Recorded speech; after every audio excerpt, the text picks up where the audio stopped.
Hello दोस्तों, नमस्ते। मैं प्रभत सिंह राणावत एक बार फिर ऑनलाइन क्लासेस में दोस्तों आपका सबका स्वागत करता हूं। दोस्तों, अभ्यारण्य को आगे बढ़ाने के क्रम में आज हम दो अभ्यारण्य पढ़ेंगे, एक वन विहार धौलपुर का और एक हमारा राष्ट्रीय उद्यान। ओके दोस्तों, तो देखना दोस्तों, जो वन विहार की बात, बड़ी बड़ी बातें मैं बता देता हूँ। वन विहार और ये धौलपुर के अंदर स्थित है। कहाँ पर स्थित है? धौलपुर के अंदर दोस्तों आप एक दो चीजें और याद रखना, एक राम सागर, केवल नाम याद रखना, और एक बस्ती अभ्यारण्य। ये दोनों कहाँ पर है? धौलपुर है, या केसर बाग का, बस्ती सॉरी दोनों केसर बाग का उद्यान, ये दोनों कहाँ पर है? धौलपुर है। और इसका निर्माण भी 1955 में उदयभान सिंह ने करवाया था। किसने करवाया था? उदयभान सिंह। इन दोनों पे ध्यान रखना। और तीसरा वन विहार, ये जो है दोस्तों थोड़ा मोस्ट है, और इसकी भी स्थापना किसने करवाई थी? 1955 में उदयभान सिंह ने। ये दोस्तों वही उदयभान सिंह है, याद रखना। राजस्थान के एकीकरण के अंदर जो मत्स्य संघ का इनको अध्यक्ष बनाया गया था दोस्तों। ओके, मत्स्य संघ का अध्यक्ष बनाया गया था, ये मत्स्य संघ बना। दूसरा मतलब इनको प्रमुख बनाया गया था। ओके, दूसरा इनकी चीज थी, इन्होंने तीनों ही गोलमेज सम्मेलन में भाग लिया था। गोलमेज सम्मेलन, तीनों गोलमेज सम्मेलन कब हुए थे? 1930, 1931 और 1932। यह ध्यान रखना। और उन्होंने ही वन विहार का निर्माण करवाया था। और ये किसके लिए प्रसिद्ध है? ये तालाबशाही झील के लिए है। तालाबशाही झील के लिए प्रसिद्ध है, जिसका निर्माण जहांगीर, जो मुगल शासक जहांगीर था, उसके साले मोहम्मद ने करवाया। उसके समय में साले मोहम्मद ने करवाया था। दूसरा आपका जो केरला देवी घना पक्षी अभ्यारण्य है, उनके साइबेरियन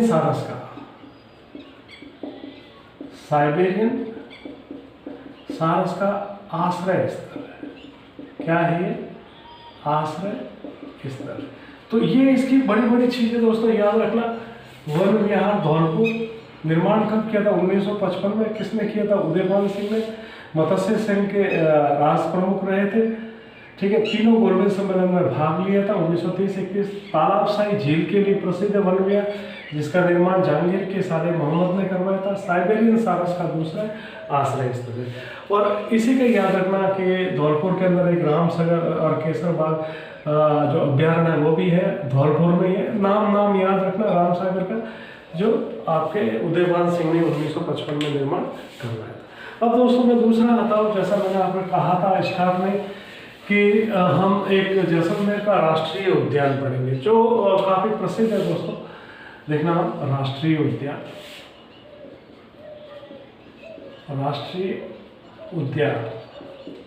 जैसलमेर बाड़मेर। कहाँ पर है ये? जैसलमेर बाड़मेर, दोनों के अंदर फैला हुआ दोस्तों। इसका जो ज्यादातर जो हिस्सा है, अगर हम ज्यादातर जो हिस्सा है, ये कुल क्षेत्रफल 32-62 वर्ग किलोमीटर में फैला हुआ, और क्षेत्रफल की दृष्टि से राजस्थान का सबसे बड़ा अभ्यारण्य है। क्षेत्रफल की दृष्टि से राजस्थान का सबसे बड़ा अभ्यारण्य दोस्तों। इनमें से 1900 वर्ग किलोमीटर ये जैसलमेर के अंदर है, और 1262 वर्ग किलोमीटर है, 1262 वो है बाड़मेर में दोस्तों। ओके, बाड़मेर। इसका नाम क्या है दोस्तों? देखना, इसका निर्माण कब किया गया? ये जो पूरा का पूरा जो अभ्यारण्य जो घोषित किया गया था दोस्तों, वह 1981 में। कब घोषित किया गया था? 1981 में। इसका नाम दोस्तों राष्ट्रीय अभ्यारण्य है। क्या है नाम? क्या है? राष्ट्रीय उद्यान, राष्ट्रीय अभ्यारण्य कह लो आप, राष्ट्रीय अभ्यारण्य है। लेकिन ये नाम इसका राष्ट्रीय अभ्यारण्य, लेकिन ये राष्ट्रीय उद्यान है नहीं।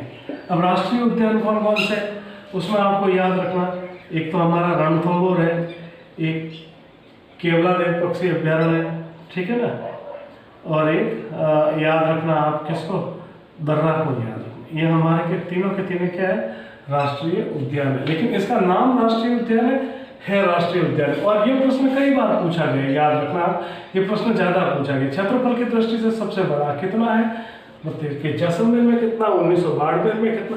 अब ये किसके लिए प्रसिद्ध है, देखना दोस्तों, कभी यहाँ पर ये जैसलमेर बाड़मेर में है, तो कभी यहाँ पर 33 सागर था। क्या था, 33 सागर था। अब इसका निर्माण, मैंने कहा आपको, ये थार के रेगिस्तान है, और थार का जो रेगिस्तान का जो निर्माण हुआ वह 33 सागर से हुआ, ठीक है दोस्तों।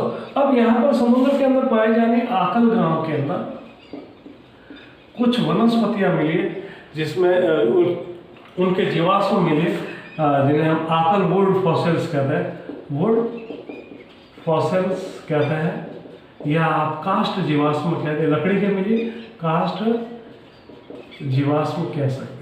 ओके दोस्तों। दूसरे यहाँ पर दोस्तों कुछ समय पहले यहाँ पर डायनासोर के अवशेष मिले। ये 2-3 बड़ी चीजें याद रखना आप, 33 सागर है, डायनासोर है, आकल वुड फॉसिल्स है, यही बड़ी विशेषता। फिर यहाँ सबसे बड़ा, सबसे महत्वपूर्ण जो और जैसलमेर की पहचान भी है, गोडावन, हमारा राज्य पक्षी भी है। गोडावन की शरण स्थली है, किसकी दोस्तों, गोडावन की शरण स्थली है। ओके, ये ध्यान रखना, शरण स्थली एक, ठीक है। उनकी प्रजनन स्थली भी है, उनकी चरण स्थली है। ये राजस्थान का राज्य पक्षी है, राज्य पक्षी। ओके। दूसरी चीज, इसके अगर वैज्ञानिक जो नाम है इसका, क्रायोटिस नाइग्रिसिप्स, ये इसका वैज्ञानिक नाम है। वैसे जैसलमेर में देखना, इसको हुकना भी कहते हैं, हुकना, हाकना, ठीक है। माल मोरडी, सोहन चिड़िया, और एक माल मोरडी हो गया, सोहन चिड़िया, एक शर्मिली चिड़िया, ये सब इसी के नाम है, किसके, गोडावन के, शर्मिली चिड़िया के नाम से कहते हैं, और राजस्थान का राज्य पक्षी भी है। वैसे इसके 2 केंद्र और भी है, जैसे सोरसन 12 में भी ये पाई जाती है, और एक सांकलिया अजमेर के अंदर भी ये पाई जाती है। इनके 2 संरक्षण केंद्र है, जिस पर आप ध्यान रखना कि शरण स्थली है। वैसे शरण गोडावन यहाँ तो पाई जाती है, लेकिन शरण स्थली जो है वो सोरसन 12 और सांकलिया अजमेर के अंदर है। इसके अलावा देखना दोस्तों, इसकी जो खास विशेषता है, यहाँ पर कोबरा खूब पाए जाते हैं, कोबरा, ठीक है। पीवड़ा सर्प, ये पीवड़ा सर्प जो दोस्तों है, ये काटता तो नहीं है, लेकिन मनुष्य किसी इंसान के सांस में सांस छोड़ जाता है, फिर शरीर में उसके जहर फैल जाता है, जिससे मृत्यु हो जाती है, ठीक है। यहाँ पर गो है, तीतर है, ठीक है।